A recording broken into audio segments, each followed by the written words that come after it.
Paano kumuha ng passport ngayong 2023? Ang una mong kailangan sa pagkuha mo ng bagong passport ay ang passport application form. Gaya nitong nasa background ko. Yan. Ma-accomplish mo yung form na yan through official website ng DFA sa www.dfa.gov.ph. Pumunta tayo sa Google at i-type natin ang www.dfa.gov.ph.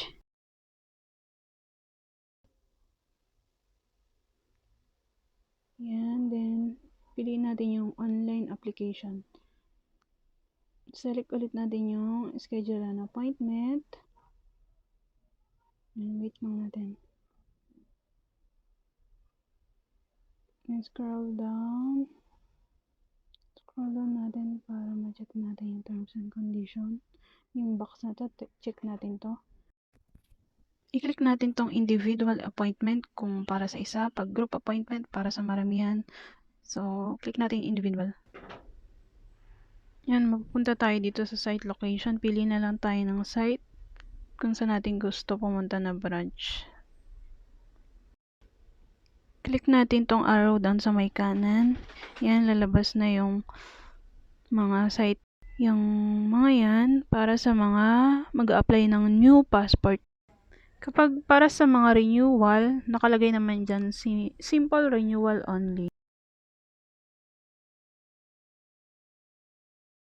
Yung Bacolod, yan para sa mga kukuha ng new passport. Zamboanga, Pampanga. Click natin yung SM Mall of Asia. Yan. Pagka-click nyo ng site, lalabas yung office name, office address, contact number, and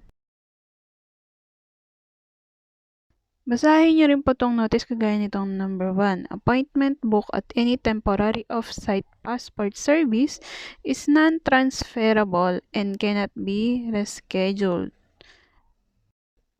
Number 2, applicants have a choice to either use a courier delivery service or pick up. Number 3, there is no expedite processing when you apply at a TOPS facility. Processing time is between 12 to 15 working days. The delivery of passports via courier will add 3 to 5 working days to the passport turnaround time. Number 4, before you proceed, make sure that you have your current passport and credit or debit card details on hand if paying online. Only changes shown during the online booking process are to be paid. Number 5, you only have 30 minutes to complete the whole process. Kung naintindihan nyo na lahat, check nyo na po yung box, then click next. Pili naman po tayo ng date and time. Kapag kulay green, available. Kapag red, fully booked na po. Gusto nyo ng August 29, pwede. Kung gusto nyo mas maaga ng August 22, pwede din. So, click natin yung 22. Ayan, may mga time na lalabas. Fully booked kung naka-red. Green kung available pa. May slots pa. Yung 11 to 12, 10 slots na lang. Pinili ko yung 11 to 12. Yan, click natin. Click din natin yung I'm not robot.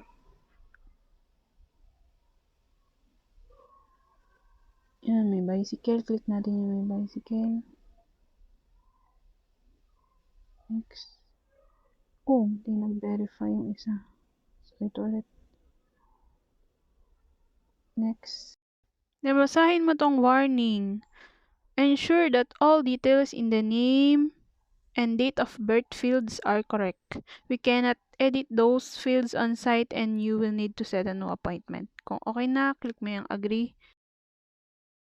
And then, fill out ka ng ibang information mo, phone number, mobile number, email address. Yan.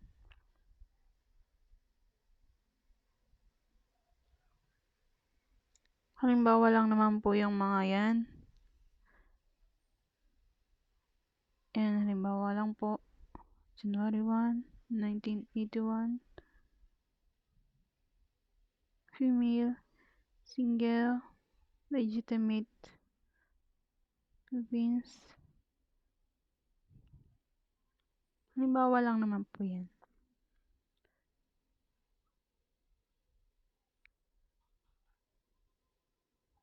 Then, next. Fill out din tayo ng family information. Yan, father's information. Halimbawa lang naman po yung mga nilalagay ko dyan.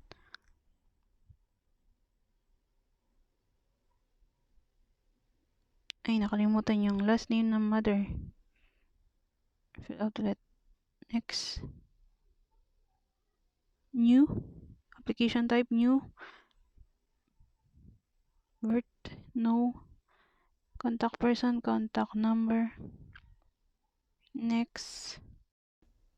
Lagyan natin ng contact information, yung current address, block 14, lot 2. Halimbawa lang naman po ito nilalagay ko na address na to.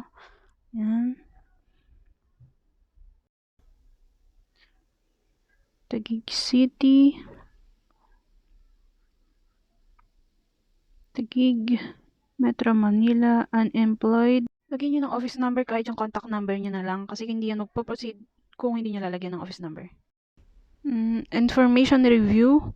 Yan, kulang siya ng phone number. Edit natin. Click natin yung edit. Then, fill out mo na yung phone number mo. Yan, review lang natin ng maayos. Spelling. Yung number. Yan, kapag okay na po yung appointment schedule, click nyo na yung I'm not robot, yung box na yan. Then, confirm. Then, proceed to payment. Then, isasend nila sa email nyo yung mga receipt, saka yung form. Katulad po ng, ito, nasa email ko. Ito, mga yan, reminders. Ito na yung passport application form, yung electronic receipt number, electronic receipt. Yan, 2. Nakalagay dyan kung magkano. Yung passport fee, yung processing fee, yan. Then, sunod yung survey form nila, yung authorization letter, saka yung special power of attorney.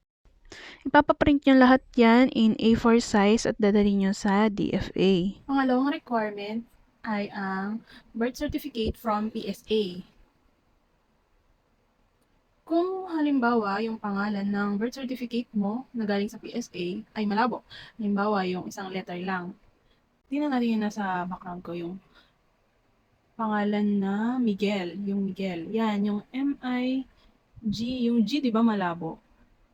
Kapag malabo, yung kahit isang letter lang sa PSA birth certificate mo, kailangan mo ng local civil register copy. Yung kulay white na birth certificate. Kukunin mo yun sa munisipyo kung saan ka pinanganak.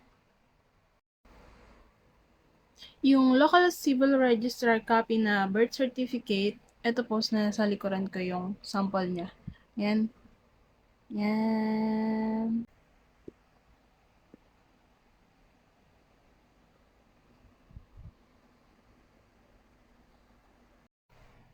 Then, isa pa sa kailangan mo na requirement kapag nakuha mo yung birth certificate mo from PSA, tapos na-accomplish mo na yung application form mo, ay kailangan mo rin magdala ng government ID.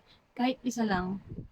Kagaya ng postal ID, driver's license, GSIS card, SSS card. Isa pa sa requirements na kailangan mo sa pagkuha mo ng passport ay yung marriage certificate. Kagaya niyan. Nasa likod. Yan.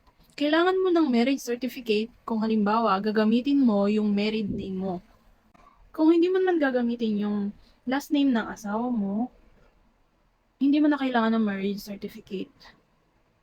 Pero yung iba kasing DFA branch, nagre-require sila ng marriage certificate kung single name pa rin yung gagamitin mo sa passport mo. Nagkaroon po natin mga requirements. Number 1, passport application form. Number 2, birth certificate from PSA. Local civil register copy, optional. Number 3, government ID. And number 4, marriage certificate from PSA for married.